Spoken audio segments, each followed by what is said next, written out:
Episode 39. We are back with our usual podcast. It's unbelievable. We made 39. We're approaching 40 episodes. We're all very excited. And today is Sunday. It's the best time to record, honestly, Sunday during the day.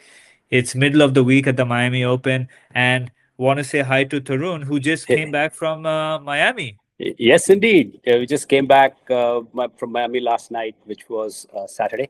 It's been a fun week. It was just a spring break trip, and one of the days I went to the Hard Rock Stadium. It's amazing. That's awesome, Tarun. I'm so excited to have this opportunity to not interview you here, but Yep. it's almost like a role reversal because we From did this last in week, the yeah.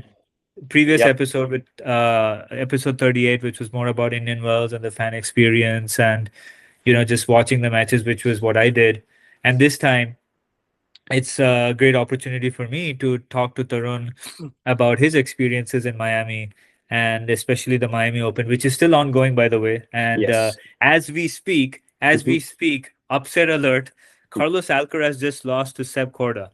So, wow, that's amazing. So, first of all, I want to get right into it, Tarun.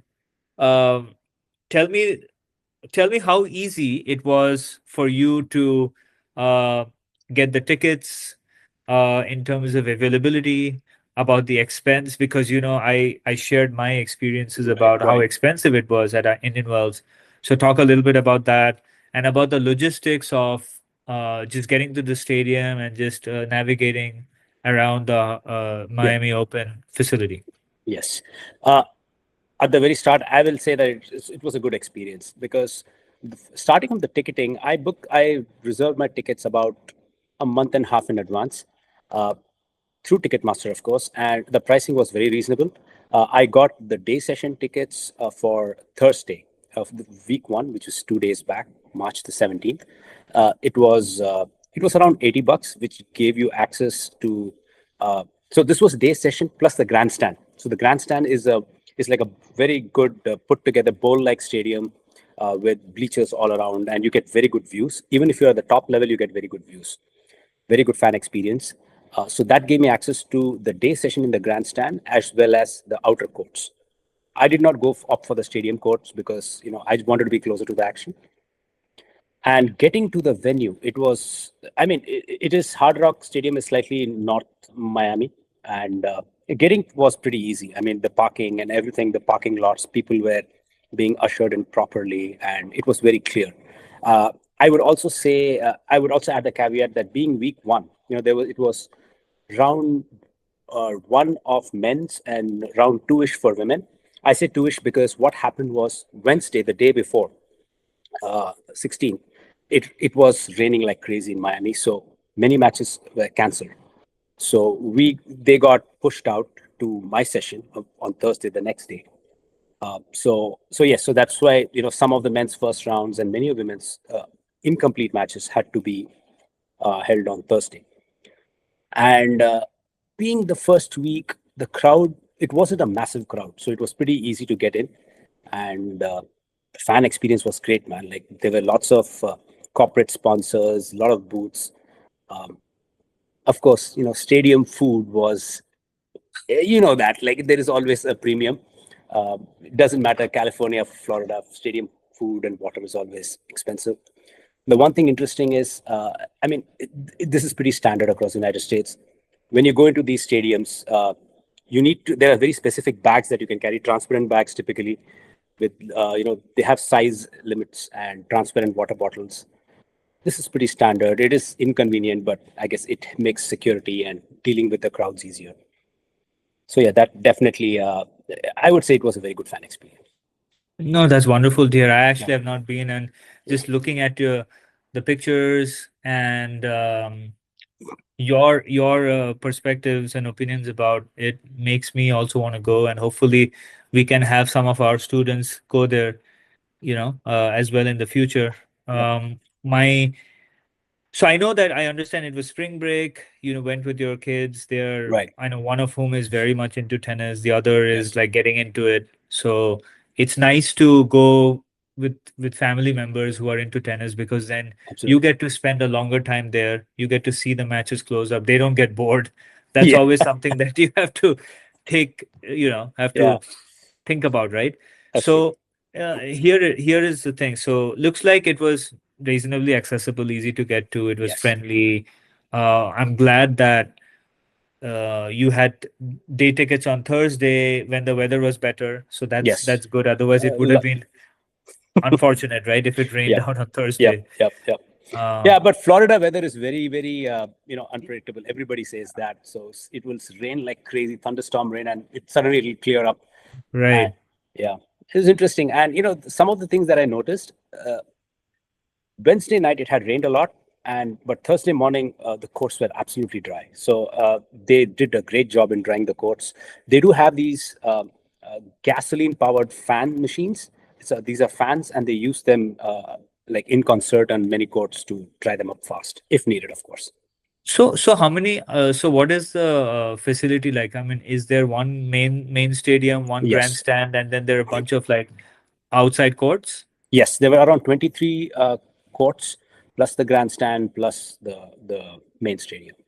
Okay, got Yeah, it. So it's yeah, kind of similar to Indian Wells, where you have Stadium One and then Stadium right, Two, and then a bunch of outside courts where all the right. other like lower seeded players play and Yes, practice. yes, of course. So talk now. I'm now intrigued.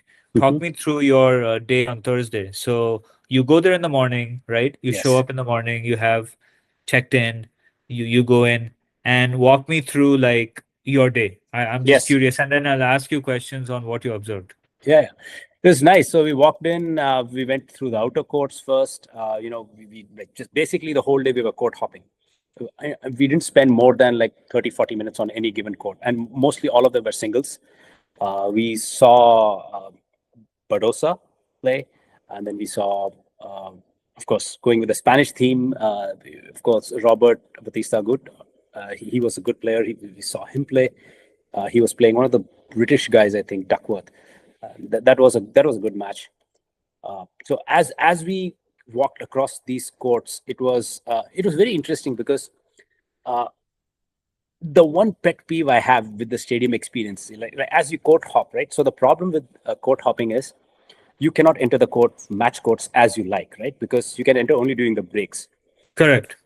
Yeah, and I kind of have, I would say as a fan it's not the best because some of the better players, when you see a lot of noise coming from one court, you go there, but you see there are like three or four spots from these courts where you can enter, and there's always an attendant there to kind of block access while play is going on.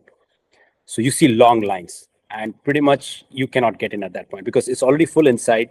Very few people come out, and even if there is room, you cannot get in because you're kind of blocking the players' kind of Yes. view. So I I don't know. I'm not sure if I like this because if there is room, you should be allowed in and just sit as long as you can. You are not entering while the ball is in play. But I guess there's no way to control that, and it's It's tennis. similar in Indian Wells, honestly. I Yeah, had the same issue. Like I it's similar. remember, Yeah, like everywhere. Yes, yeah, it's it's everywhere. everywhere. I just want to give a small plug in here. There was a time when I used to be an usher Mhm. at a local tournament over here, which was WTA 250 maybe, or 500 it became, Mubarala Open. And I used to be an usher. And, when the instructions we were given was you let people in during the exchange overs Right. and then stop right when the changeover is over and the play is they're ready to Yep. resume, right? Yep. And I used to be very lenient because I Mm. was like, I don't want anybody to stand there for Yep. like Yep. 25 minutes. Like, you don't know how sometimes it's annoying, right? Right. Right. As person who wants to sit down, Yep. who's literally standing on the staircase and trying to watch the game. Some people are way down in the Yeah. staircase. Yep. Yep. There's a long line that you talked about. It is annoying, but I understand from the player's perspective, like noise and movement can be Yep. distracting, right? Yep. So Absolutely. yes, so I'm glad that you were able to hop from one stadium to the other. And yeah, tell me more about who else you saw. You said you saw Badosa, you saw Agut. Good. Who Yes. else? I saw Marcus Giron, the American guy. Then we saw. So yeah, I'll go to the practice courts. So the practice courts, that's where it was fun because we saw uh, Ben Shelton training. You could see his dad behind him, and there was a one-handed backhand guy who was trying to feed him low forehands. So there is a Instagram post that I posted about this. So he was feeding him. It's very interesting to see because the Brian Shelton was telling the guy to hit low forehands at him. Uh, so he was hitting cross-court low backhands. So from the perspective of the righty, who was the hitting partner, he's giving him low forehands, and he was practicing putting the ball, just getting under the ball and lifting it up. So it was kind of a low height rally. It was very interesting to watch how these pros practice very specific patterns that they want to work on or to perfect something. And he was trying to hitting the ball cross, but he was not looping the ball up. He was also hitting the ball low, passing low over the center strap, but cross court. That was interesting to watch. And then from that court, we saw to the left, we saw like there was like a lot of crowds, and then we see it's lo behold, it's Rybakina practicing there on one side, and I look to the other side, it's Svitolina. She was practicing with Svitolina, so it was two big stars practicing hitting together. Since I was closer to Rybakina, we saw that she was like just such smooth execution. Like every contact point is right in front, effortless, and you can taking the ball early when she wants, flattening it out, just changing trajectories and spins. It's fascinating to watch how skilled these pros are. Yeah, I'm sure. I'm Yeah, sure. Now, that's great that you were able to see men's and women's, and yeah. as you were watching them, I was following your Instagram posts, which were great, and I was feeling envious sitting in my office while I'm working, while you're over there watching these guys. I'm sure you had a blast. Really good videos, by the way, Tarun. I think all of our folks who follow us at Tennishackery on Instagram, please go check out some of the videos that Tarun posts like while live while he was there. They're all under the reels. Now, I know you watched more people like Right. Dimitrov and I forget who are the other ones you can talk Yes. Yeah. about later. Yeah. But Yeah. what I want to ask you is, um, when you saw them practice, right? Right. Um, is there anything that stood out to you which you feel like you could take away, which maybe you can help in our tennis analysis that Yes. we do for people in the video package that we send them at Tennishackery, or even share some information with juniors that you saw which stood out to you? Yeah, so the thing that definitely stood out to me, I'll go back to the theme that these pros are practicing with a purpose. They are not randomly hitting balls. Like I saw Khachanov practice, the signature, he brings the left arm out, kind of half Gulbis like. So he was practicing cross court forehands, but he was trying to hit it only up the middle. He was not going for the angles. He was doing this at a relaxed pace. Probably he was at the start of his warm up.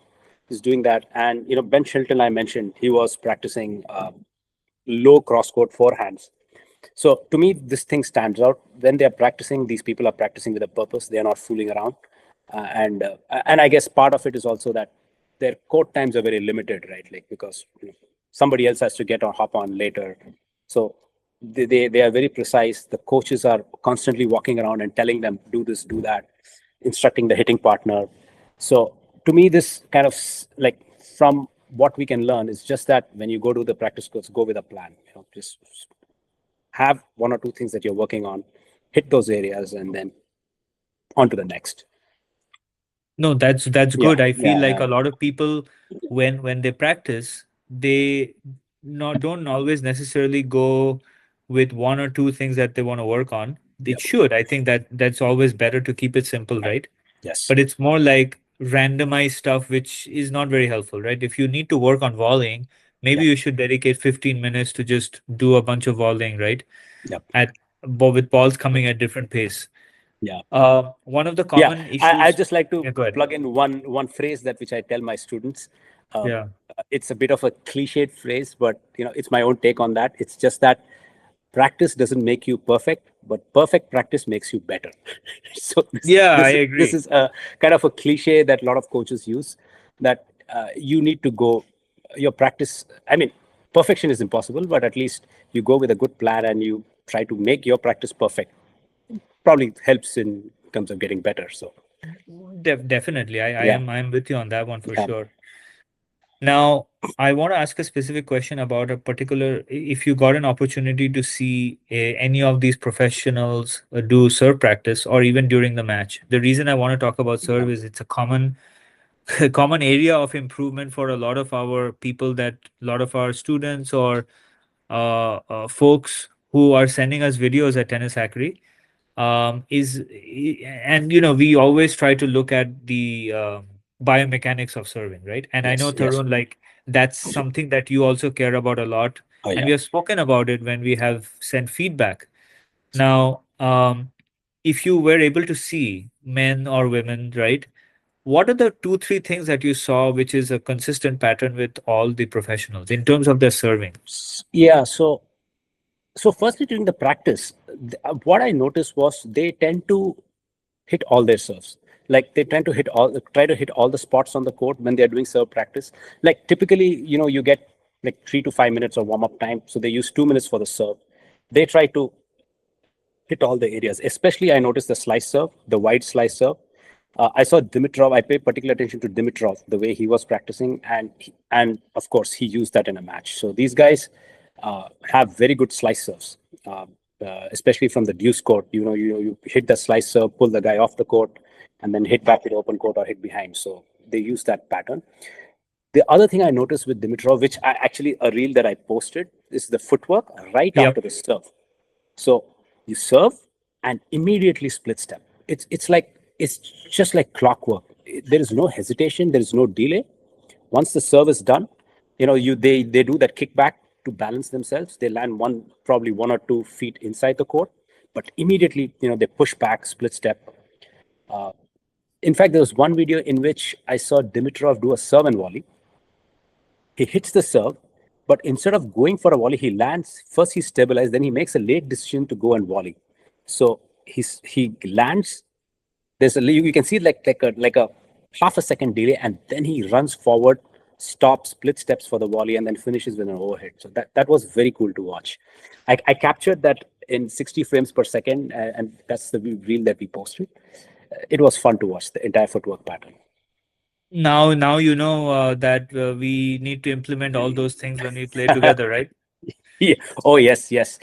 Implement at a much lower level, but if it's effective, it's effective, right? The key that I have seen a lot of the professionals is the ease at which they generate power, Yep. right? Yep. Yep. I don't think what we see on TV is like, it doesn't do justice to what actually they're doing on court, because Right. the ability to balance, the ability Yep. to rotate, Yes. the hips, and the ability to generate power through through the using of the legs and the hips is Yep. incredible. It's almost seems effortless, right? Absolutely. It's and I feel like even the women generate so much more power than even the Yes. local league players that we see here at a USTA Oh, level, oh yeah, yeah, absolutely. The pros are, right? So yeah, so all of these people, I feel, and you can validate, because I did see some of the players at Indian Wells. There was a gym area, outdoor gym area almost, where they were working out right. between, like, while they were like in between matches, right? Yeah, I don't know how much you observed, but do you agree that a lot of these professional players usually have very good lower body like Oh power? yes, yes, yes. Yeah, I mean, some of these players, like you can see the lower body is so well built. That's a typical hallmark of a tennis player, right? The lower strong legs. I mean, and these people, obviously, a lot of them, they do some amount of weight training, powerlifting, and stuff for quick, transfer of energy from the lower body to the upper. Yeah. And you can also see that this on the court. They're very, very agile when it comes to this. So they train everything, like they have to. The modern game demands it. Looks like. How was is there any special comment that you had about the sportsmanship of the players that you saw, and their on-court behavior? Example, like, some people are a little bit more loud. Some people are like, they don't speak. I mean, I feel like Dimitrov is one, since you watched him. feel like Yeah. he's a really well-behaved person Oh, overall. yes, yes, yes. Very, very, very. It was very good. I would almost say that. Unfortunately, I saw an example of a negative behavior, and I will die on that hill and say that players should keep control of their emotions when, especially when they are slamming the ball to the back in frustration. I saw Alicia Parks, the US girl. She had a very like she was up 5-2, and then she let her opponent back in. She went through two three laps in which then the opponent came back to 5 all, but I saw that that frustration boiled over, and she took the ball and slammed it to the back. Like I was right on, like 2 rows behind on the back wall. I could feel that thud. And Oh no. when you hit a ball like that in frustration, you have no control over where that ball is going. And Yeah. God forbid you hit anybody. Obviously, you're not trying to hit anybody else. I mean, I think that this behavior should be kind of policed, and players should be given code violations for this. So, yeah, Yeah, I think I agree with you in principle. It is very difficult to like hold your emotions sometimes when yep, you are. yep, It's tough because it's an individual sport, singles yep, tennis is, yep, and to have it all together, it's not that easy. yep. But definitely, I don't think Yeah. anybody should hurt somebody else on the court. Oh yeah, they don't do it I, purposefully, right? It's I just think I like think screaming I think screaming is okay because you're not trying to hurt anyone. yep. But Yeah, I guess yeah. I've also heard some counter arguments, saying that hey, part of routine, just let that steam escape, let that negative energy go with one gesture and then reset. I don't know, yeah, but I don't know if that helps or not. But I, now quick question about certain players. In terms of general like popularity, two players have are just rising like crazy in yes, terms of popularity and also backed by like good level of tennis. Fonseca from the men's yep, and Alex Yala from the women's. Two players on either side, like men's and women's, who have an amazing fan following.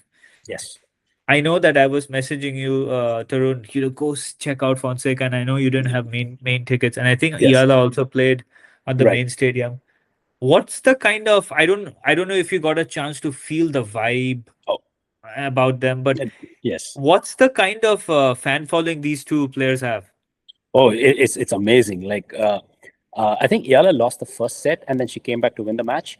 But so on the stadium court, I think the Fonseca match was supposed to happen on Wednesday, and because it got rained out, it got pushed to Thursday. Uh, and obviously, since I didn't have stadium court tickets, we were in the grandstand watching Dimitrov play, and we could hear the noise. Like the Iala match was finishing up, and there's a lot of noise. And then when Fonseca came on court, it was crazy. There's a lot of noise, and noise and cheering, and even like once the even backing up when they announced the players to get on court, Fonseca playing Marozan. Uh, Again, big cheers for him. So, and he played a good match, looks like, and it was good. He did win, and he recently played Alcaraz, Yes, and I think the third round. And yes, he, so it's, if you just want to talk a little bit about Fonseca. So in Indian Wells, Fonseca had a lights out performance. He barely lost to Sinner 7-6, yeah, 7-6. yes, Tremendous result, right? yep, The Sinner, and then he plays Alcaraz and he loses 6-4, 6-4. So this guy is like almost there yep, yep, to get that win. yep. I mean, I uh, expect him to be a top 10 player by the end of this year if he continues this trajectory and especially does well at Grand Slams. yeah. Hopefully, He hopefully he's if he has the right grooming and mental yes. capacity, I think he has the game to hurt them. These guys, he's explosive. That's right. He's that forehand. It like you could like it's like almost like a cannon blast. Like he's amazing. Yeah.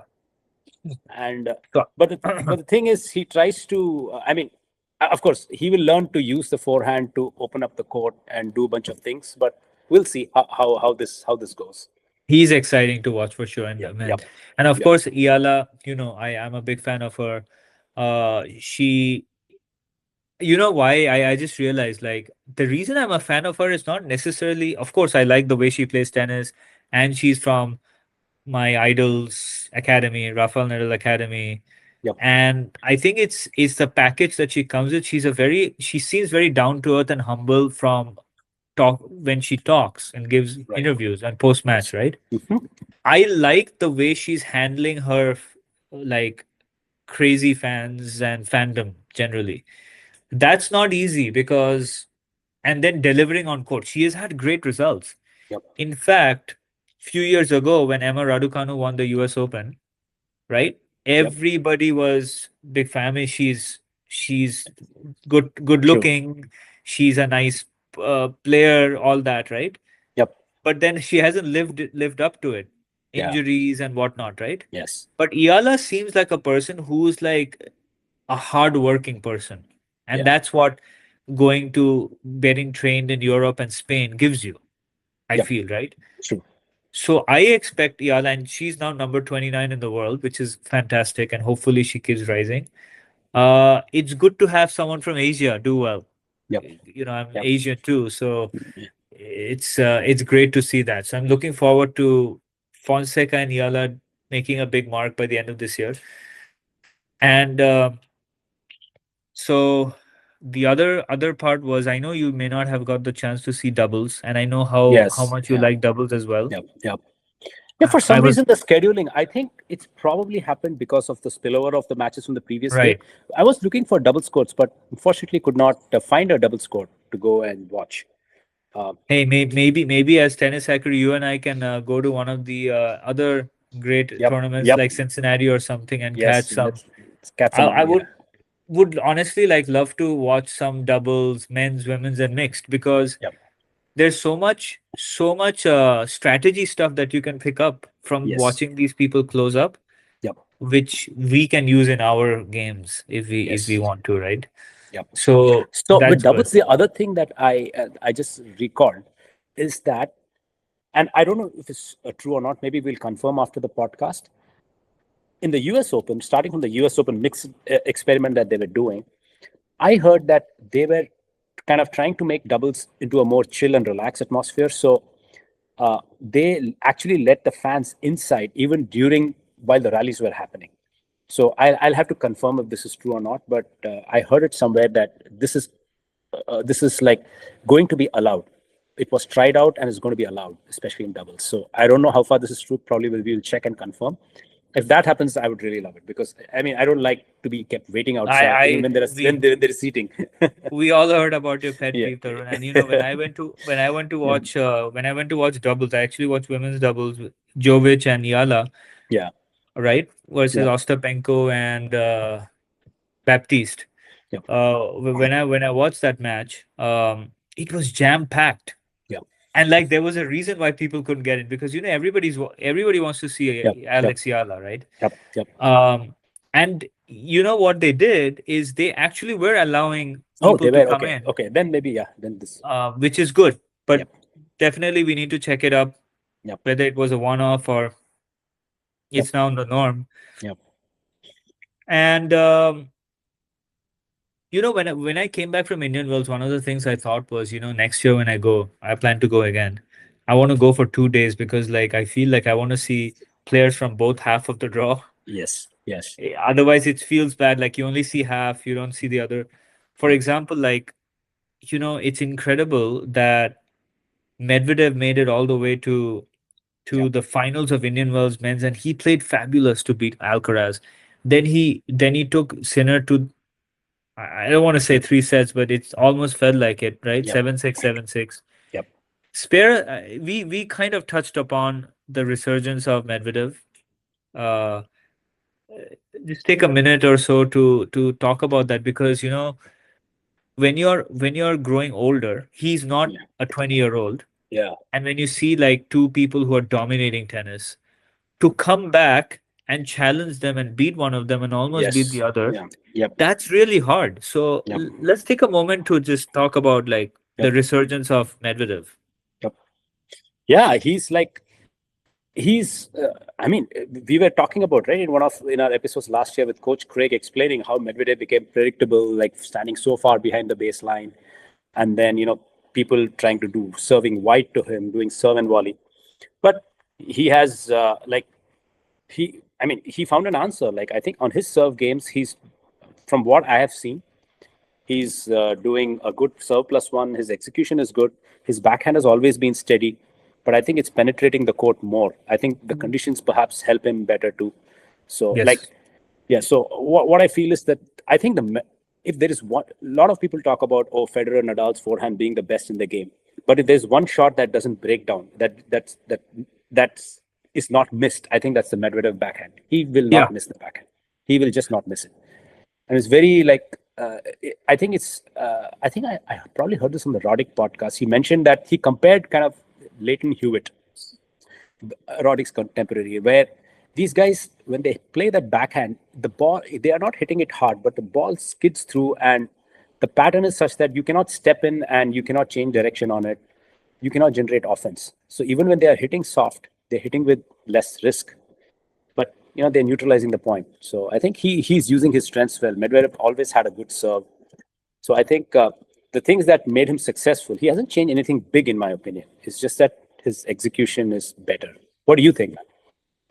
I think so. I think definitely execution Yeah, is better, and I think yeah, sometimes yeah, having a dip yep, is important in a way yeah, to polish certain things yep, in your game, in your strategy. And he had a terrible last year. Like I don't think yep, he progressed uh, yeah, beyond the second round in any of the four slams, right? yep, yep, He came back, he probably took some time off to reflect, right? Those yep. are important because it's such a tough year of Yeah, tennis, right? It's yeah, mentally and physically. I know he was not feeling good physically or mentally. yeah, And then what he did, what I saw at least, was he had a really good run in, I think, Dubai. He won, I think, if I'm not mistaken. Then in Indian Wells, yes, you could say that the court suited him because he's done fairly yep, well there before. But I think yep, he just generally his court positioning and overall like execution of strategy, he became a yep, lot more attacking, yep, and that definitely caused a lot of problems overall. yep, He wasn't as defensive yep, as he usually is, and like you said, and like Coach Craig had mentioned earlier, is about being predictable, right? yep, You have to keep reinventing yourself in this day and age yep, to be able to challenge the top two guys yep, who are they're like top, they're like 98, 99 percentile in a lot of these things, and just making those incremental changes makes yep. a huge difference in results, right? True. So I am happy to see Medvedev back. He's now back in top 10 in the world, Yes. and I'm really looking forward to the rest of the year, Yep. post Miami, and as we head towards the French Open. And I look forward to seeing who ends up winning. Shout out to Sinner for winning the Indian Wells because I think he's the youngest guy to have Yep. won all 10 hard All courts, titles. Yes. right? Yep. So, and he could win another Miami Open. I Yep. think the defending champion is Mensik. Yep. And Sikh is the defending champion. So let's see So let's see. Yeah, how this Tarun. happens. Yeah, I mean, just to kind of conclude, I'm so glad that we had Yeah. this opportunity to talk about your experiences. Like, what are your like top three takeaways from your experience in Miami? And if you do ever go back, like, is there anything that you would do differently? Yeah. Yep. So the one of the first takeaways from me is uh, the fact I really enjoyed the experience in terms of proximity. I did not go for the second week where the tickets would be expensive, and unless you're well connected or you spend a lot for those premium seating. So the first week I definitely would urge people to watch the action from as close as you can get.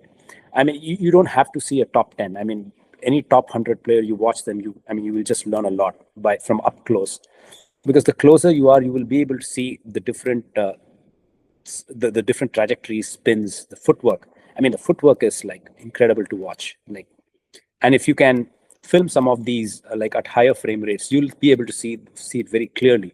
How the recovery, like there is no. I mean, there is no hitting the ball and admiring your shot, which I usually do. So you hit your shot and you recover to the optimal position.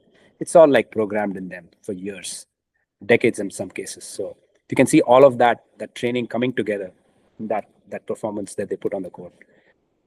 So proximity is one thing that I would suggest, is my one of my biggest takeaways. And the other thing is, of course, to watch out for certain unique. I mean, whatever type of player that you like. Like for example, I like people with good serves and who can back it up. And that standout guy for me was Riley Opelka. Like I posted a reel titled "Serving from a Tree," borrowed from the Roddick's podcast. So like you could see like the serve is going over the guy's head. I think he was playing the Portuguese guy, Borges, and it was amazing to watch. The serve was going up high, the return comes back short, and he just pummels the ball to the open court. So, Opelka also beat Draper yeah, in this in the next yeah, round. So yeah. So yeah, so that's good to watch. And then uh, I mean, yeah, the thing is, I would definitely suggest for people to to get as close to the action as you can, uh, at the risk of saying that I'm not going to watch a top 10, but a top 100. It's very useful. for sure. And Yeah, yeah, and would you want to go back if you got an opportunity? absolutely, absolutely. I would go back. At this time, I would probably go back for the stadium experience, for the atmosphere, because the later rounds you typically see players like quarters and later you will see players who have kind of who are in rhythm now. So you will see two players playing in their top gear, or hopefully close to it, and it should be typically you will find some good quality matches. So Oh, wonderful. Yeah, no, yeah, yeah, I'm so, yeah, again, like yeah. super grateful that you were able to share your experiences about Likewise, the man. Miami Likewise. Open 2026. Yeah. I would highly suggest all our listeners and viewers to check out our Instagram at Tennishackery with a Y. Um, and Tarun has graciously posted a lot of reels from specific, players, Dimitrov, Opelka, Badosa, Rybakina.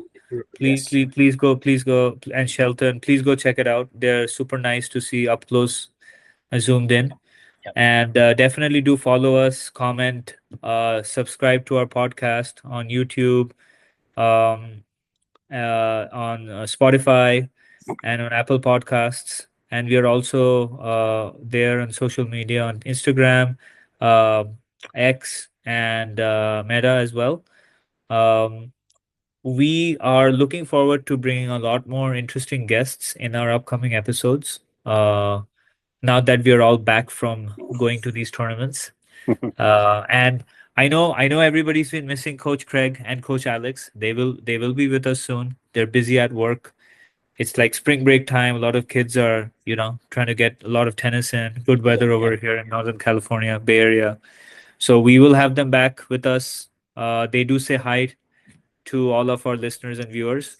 And like I said, definitely follow us. It will be a pleasure to bring much more cool, exciting, and fascinating content to you guys very soon. Absolutely. Uh, with that, we come to the end of episode 39. Thank you, everybody, and we will catch you later. Bye. All right, take care, guys.